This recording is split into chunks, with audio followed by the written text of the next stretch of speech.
Jeudi 18 novembre, Yorana, merci d'être sur la première. Dans l'actualité ce soir, l'aéroport de Tahiti AA n'est pas prêt d'être rajeuni. La concession n'a toujours pas trouvé preneur. La faute à un référé déposé par la CCISM. L'appel d'offres pourrait être relancé. Comment rendre les sociétés polynésiennes plus inclusives? Car la Polynésie n'est pas une bonne élève en matière d'inclusion des personnes en situation de handicap et pourtant elle s'adapte parfaitement à leur environnement professionnel. Et ce n'est pas la présidente de la Fédération Teniu Otehuma qui dira le contraire. Henriette Kamia est l'invitée de ce journal. Le cannabis, futur outil de développement du pays, le Fénois a sa carte à jouer, mais encore faut-il que la réglementation l'autorise pour permettre son usage à des fins thérapeutiques. La littérature à l'épreuve du numérique, mais l'édition n'a pas dit son dernier mot, les auteurs non plus. La lecture doit rester la porte d'accès privilégiée au savoir et être synonyme de plaisir. Bruno Sora nous donnera quelques clés dans ce journal. Il sera en direct depuis la Maison de la Culture où se tient le Salon du Livre. L'inquiétude plane sur les salariés de l'aéroport de Tahiti. Ils n'en peuvent plus de la bataille judiciaire qui empêche leur société de se développer. Aujourd'hui, 3 opérateurs se disputent le marché de la concession qui avait été attribué à Aegis, une filiale d'ADT. Mais la CCISM s'oppose et le tribunal administratif lui donne raison. Une décision qui rabat toutes les cartes et en attendant, les employés s'impatientent. Caroline Fari, Hiro Terorotua. La concession aéroportuaire de Tahiti, un feuilleton à rallonge et un marché juteux convoité par plusieurs opérateurs depuis bien longtemps. Après 3 annulations d'attribution en 2010, 2017 et 2021 par la justice administrative, l'inquiétude gagne aujourd'hui les salariés d'ADT. Nous, notre souci à nous, ça va être par rapport au projet. Tout ça sera bloqué en fait. Nous aussi au niveau des salariés, par rapport aux matériaux dont on a besoin. Donc l'idée en cassation, ça va être encore beaucoup plus long. Et c'est ça en fait le souci que nous, les salariés, nous craignons en ce moment. Aegis, filiale d'ADT à qui le marché avait été attribué, prévoyait des grands travaux à hauteur de 26 milliards de francs. De son côté, la CCISM, à l'origine du recours en référé, ambitionne via son projet TIA une capacité d'investissement de 30 milliards de francs. Se donner un outil de développement économique pour le pays, donc c'est pour ça qu'on s'est porté candidat à cette concession, et c'est aussi se donner un aéroport avec toutes les normes et un aéroport qui, je dis, va être la porte d'entrée du Fénois.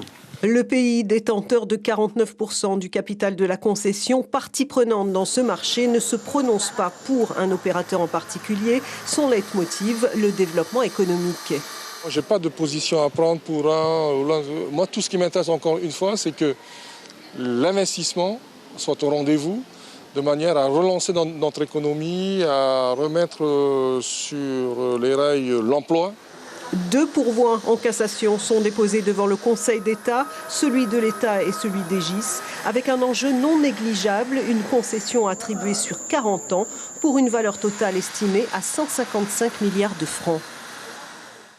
Et la procédure pourrait encore durer plusieurs mois avec éventuellement le lancement d'un nouvel appel d'offres. Le gouvernement arrivera-t-il à convaincre les syndicalistes et éviter la grève générale illimitée qui menace 14 secteurs d'activité? Les négociations ont débuté aujourd'hui, 2 jours après le dépôt de préavis. Édouard Fritsch et quelques ministres ont reçu les organisations syndicales. En l'absence de la ministre de tutelle, Christelle Lehartel, en déplacement à Paris. Les échanges ont été fructueux selon les représentants des salariés. On écoute Patrick Gagnon au micro de Théo Fatoupoua avec. Eux, ils vont faire des propositions, ils vont faire des contre-propositions et comme ça, on va avancer. Donc, si ça avance relativement vite, on espère éviter la grève. Le préavis de grève qui prendra effet, pour rappel, le 24 novembre si aucun accord n'est trouvé. Cette semaine met en avant l'insertion professionnelle des personnes atteintes d'un handicap en Polynésie. Elles sont près de 10 000 reconnues comme travailleurs à mobilité réduite, mais seuls 500 sont aujourd'hui salariés. Pour en parler, Henriette Kamia, la présidente de la Fédération Teniu Otehuma. Yorana, Henriette. Yorana. Merci d'être sur la première. Visiblement, Henriette, peu d'entreprises semblent adhérer à la cause. Pourquoi, selon vous? Mais je voudrais quand même temporiser, parce que c'est vrai que depuis 2019, le ministère de la Solidarité a mis à la disposition de notre fédération tenue au Tehuma une personne chargée justement de l'inclusion sociale et professionnelle des personnes reconnues travailleurs handicapés. Et c'est vrai, grâce à la venue de cette personne depuis 2019, nous avons vraiment fait beaucoup de travail au niveau de terrain, auprès des entreprises, auprès des salariés. C'est vraiment un travail de proximité qu'il faut. Et les salariés ont besoin aussi, je vais parler aussi des salariés non handicapés, ils ont besoin aussi d'être assurés parce que quelque part, le handicap fait encore peur.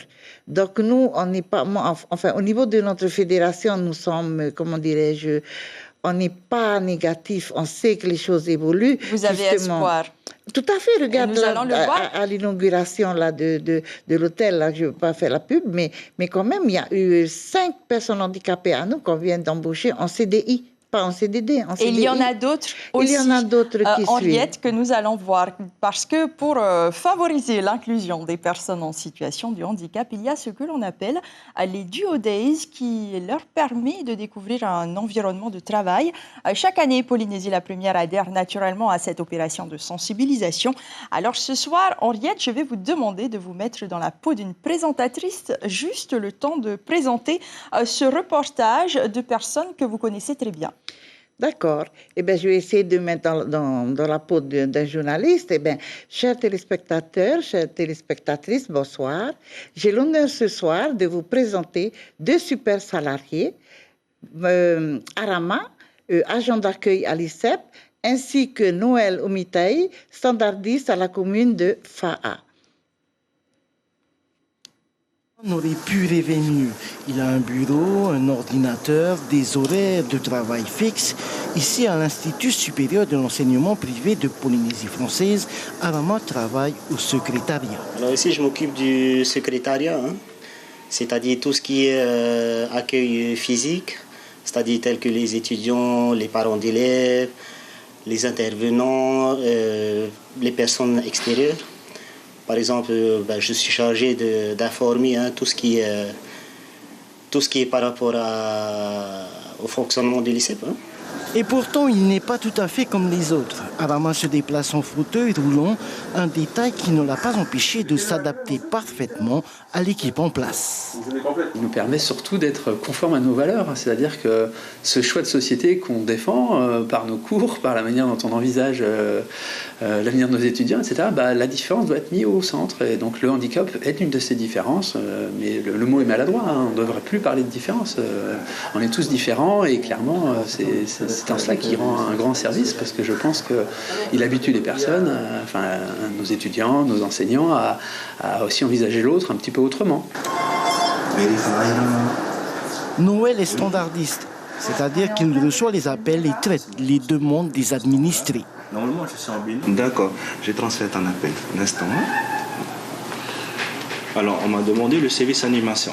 Je vais transférer vers un agent de service animation. Je viens de composer le 2612, le service animation. On va voir si on va répondre. En tant que non-voyant, Noël fait appel à sa mémoire pour l'aider dans l'exercice de ses fonctions. Mais pour être sûr de ne rien oublier, il a une autre astuce. Je retiens la plupart des numéros. Comme je n'ai pas pour le moment de répertoire en braille, donc j'ai juste cet élément-là, un appareil un enregistreur qui me permet de retenir tous les numéros, d'enregistrer, de prendre note aussi les demandes des administrés. Noël occupe ce poste depuis 2009. Aujourd'hui, il est un salarié épanoui. On l'a considéré comme une personne normale. Donc les conditions de travail qu'on lui offre sont les mêmes qu'une personne normale. C'est-à-dire qu'il travaille, actuellement, il travaille en binôme avec une personne qui le remplace. Et donc ça se passe comme son binôme. Tout à fait. On dénombre 10 000 personnes à mobilité réduite au Fénois. Moins de 8% d'entre elles sont salariées. 8%, Henriette, c'est quand même très peu en 2021. Oui, c'est vrai que les 2 années passées, là, avec le Covid, avec tout ça, il y a eu quand même beaucoup d'entreprises qui ont fermé. Et c'est vrai que c'était pas aussi possible pour nous de vraiment pousser parce que déjà toutes ces familles perdaient enfin beaucoup de salariés perdaient leur emploi. Mais malgré tout, je vais te dire, on a eu des résultats. En 2020, on a eu aussi des embauches en 2019. Hein. Donc les choses devraient aller beaucoup mieux dans les années à venir. Est-ce qu'il en faudrait plus de journées comme celle-ci des Duo Days? C'est bien. Je sais qu'il y a des communes là qui veulent mettre le Duo Day.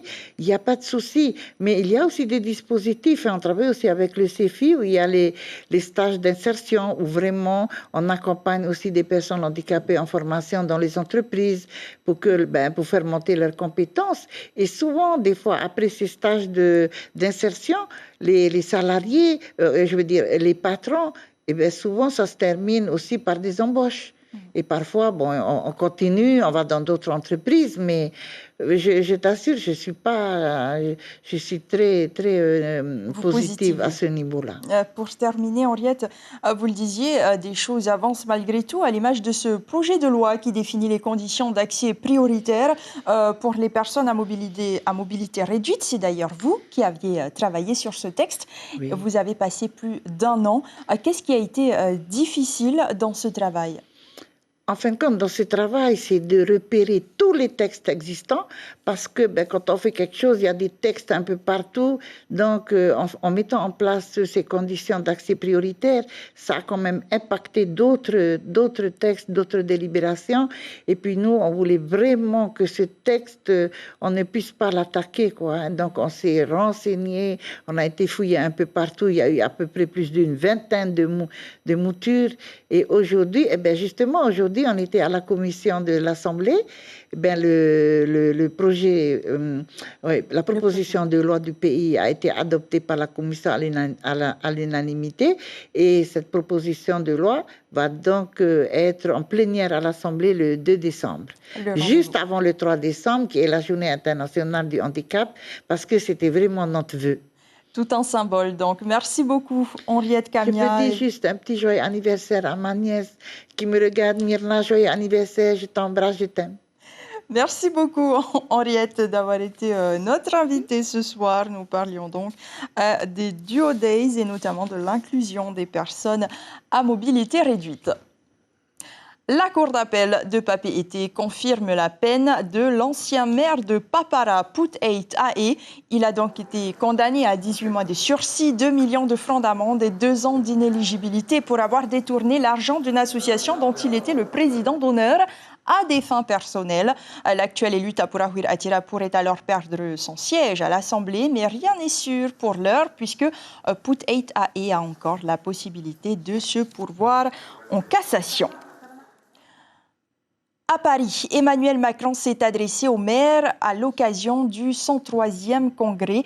Lors de son discours de clôture, le président de la République a indiqué que l'État reprendrait son rôle d'initiateur du dialogue pour la période de transition de 18 mois qui suivra le 3e référendum en Nouvelle-Calédonie. Écoutez. Et au lendemain de la dernière consultation d'autodétermination, l'État, dont c'est le rôle et la responsabilité historique, reprendra l'initiative du dialogue pour la période de transition de 18 mois qui s'ouvrira alors. Et je souhaite que les maires calédoniens y soient étroitement associés. Mais je veux ici les remercier car durant ce mandat, nous avons eu à tenir les 3 référendums qui étaient prévus par les accords historiques et les maires ont été au rendez-vous avec beaucoup de courage, de détermination, d'esprit civique. Merci à eux. De leur côté, les indépendantistes du Caillou ont reproché à l'État de, je cite, « sortir de sa neutralité ». Fin de citation. Que faut-il retenir du colloque sur le cannabis thérapeutique ? Une chose est sûre, il a permis de faire avancer le débat, de recueillir des avis d'experts pour pouvoir enfin légiférer cette substance prohibée en Polynésie. Sur le plan économique, le cannabis pourrait aider bien des familles qui en vivent, mais là aussi, le cadre réglementaire doit être posé. Les explications de Brigitte Olivier et Hubert Yao. L'heure n'est pas encore au bilan, mais un constat, le colloque sur le cannabis thérapeutique était nécessaire. Il a permis de mettre sur la place publique un débat que réclament ses partisans comme ses détracteurs. L'objectif permettra au député Moetei Brøzerson de présenter une proposition de loi pas tout à fait finalisée. Sa proposition de loi comporte grosso modo 2 volets. Un volet où il a préparé lui déjà avec ses juristes. Et l'autre partie de cette proposition de loi, on va la découvrir tout à l'heure parce qu'il va se servir de ce colloque, de tout ce qui a été dit aujourd'hui pour fignoler et compléter finalement sa proposition de loi. Donc oui, on espère que ça va changer les choses. Et si la culture du PACA devenait légale pour la fabrication de médicaments, il ne faudrait pas que les petits planteurs soient exclus de cette manne financière. C'est le volet économique qui a été abordé aujourd'hui. Et on a vu ce matin plusieurs modèles. On a vu le modèle plus social, en essayant d'intégrer les petits. On a vu le modèle capitaliste. Et on va voir qu'il y a toutes les variations entre. Donc pour moi, c'est un bilan positif. Selon Karl, qui milite depuis des années pour la dépénalisation du cannabis thérapeutique, une famille polynésienne sur 5 vit ou arrondit ses fins de mois grâce à la vente de PACA. Des personnes qu'il ne faudrait pas oublier, mais encadrer car la culture légale l'exigerait. Le cannabis médical, tout simplement, c'est un médicament. Et pour pouvoir sortir des médicaments standards, il faut des qualités et une rigueur de culture qui n'est pas aujourd'hui entre les mains de ces petites familles. Ça demande donc une formation, ça demande des moyens, ça demande un cadre, ça demande un suivi par les pouvoirs publics. Enfin, ce débat a-t-il intéressé les étudiants du campus? Sans conteste, oui, et leurs avis sur la question sont très variés. C'est à effet thérapeutique, oui, parce qu'il y a des personnes qui en ont besoin. Donc si c'est pour ces personnes-là, ça va, puisque l'alcool est légalisé, pourquoi pas le cannabis. Pour les gens qui fument pour se faire plaisir, personnellement, ça ne m'affecte pas. Que ça pourrait être légalisé parce que l'alcool aussi est légalisé et ça évite aussi les conflits sociaux et économiques. Et donc l'économie, on y revient toujours. L'idée fait donc son chemin, le débat se dépassionne et l'après commence à être envisagé. Les lecteurs sont-ils plus nombreux en Polynésie? La 21e édition du Salon du Livre a ouvert ses portes aujourd'hui. Il n'est plus seulement en distanciel puisqu'il y a des rendez-vous sur place avec les scolaires et le public autour de conférences. Un constat, les jeunes ne lisent pas beaucoup, même s'ils prennent conscience de l'importance de la lecture. Natacha Silagi, James O et Jérôme Lee. You serait un grand crocodile. Apprendre à lire, essentiel. Aimer lire, une chance. Dans une lecture, il y a une histoire à savoir et il y a des choses à apprendre. Mais la passion de la lecture diminue au collège et au lycée. L'engagement des auteurs locaux et des éditeurs n'y changeront rien. Ça me fait mal aux yeux, parce que je ne suis pas la seule. On est beaucoup dans la classe, on n'est pas Émilie. Par contre, on préfère les tablettes. Quand c'est tiré des faits réels, c'est intéressant quand même. Pour moi, c'est une façon de m'occuper. L'auteur Tita Wapeu mouille pourtant la chemise pour encourager les adolescents à s'enrichir à travers les livres. Et toi, tu fais des BD, non? Non. Pour qui alors? Comment tu t'appelles? On a souvent des enseignants, ce que j'aime bien aujourd'hui, qui privilégient aussi les auteurs tahitiens. Ils vont proposer des petits extraits. Si les jeunes n'ont pas lu le livre, ils vont lire des extraits en classe, etc. Des enseignants qui se donnent du mal pour donner l'envie de tourner les pages, apprendre et découvrir. Ça leur permet en fait d'avoir le goût de la lecture et de s'approprier une culture de la littérature. Curiosité d'abord, envie d'en savoir plus aussi, le livre pour s'ouvrir au monde.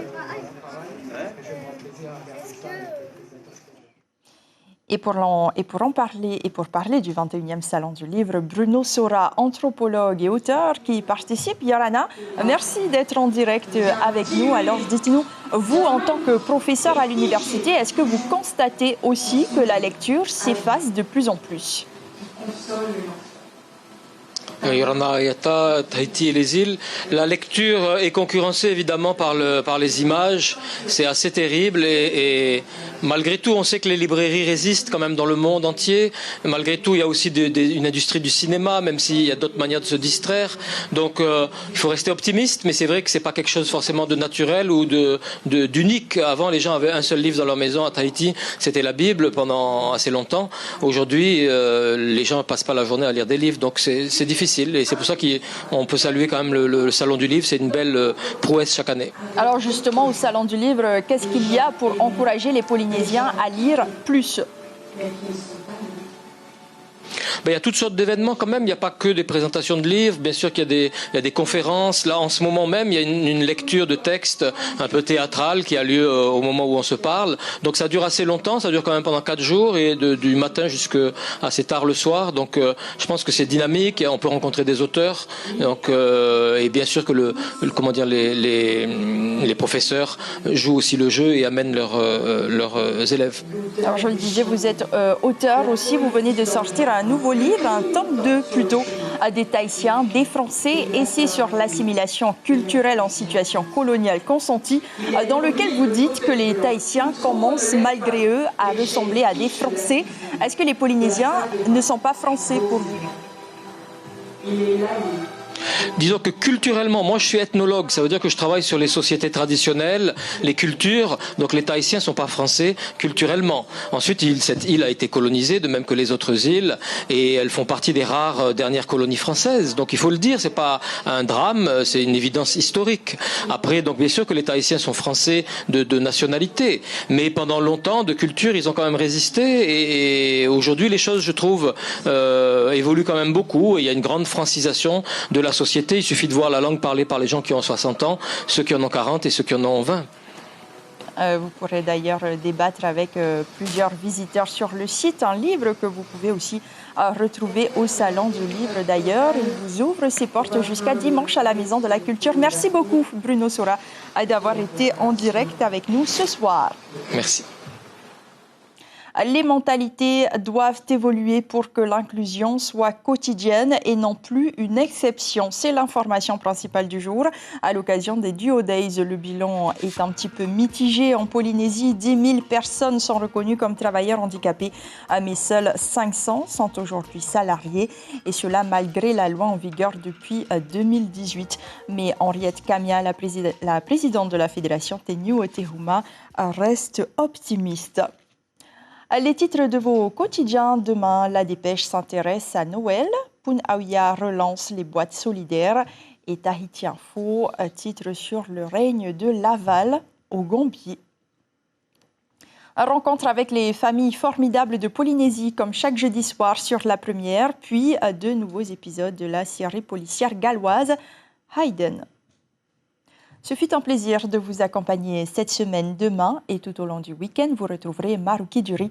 Prenez soin de vous, très bon week-end et à lundi.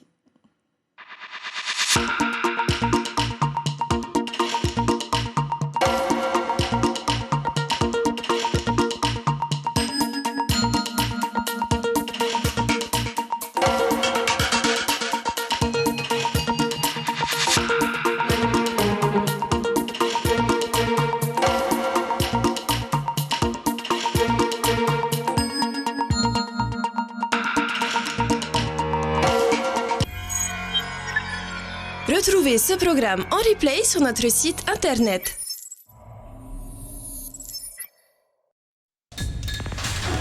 L'information en continu sur Polynésie la Première, internet et réseaux sociaux.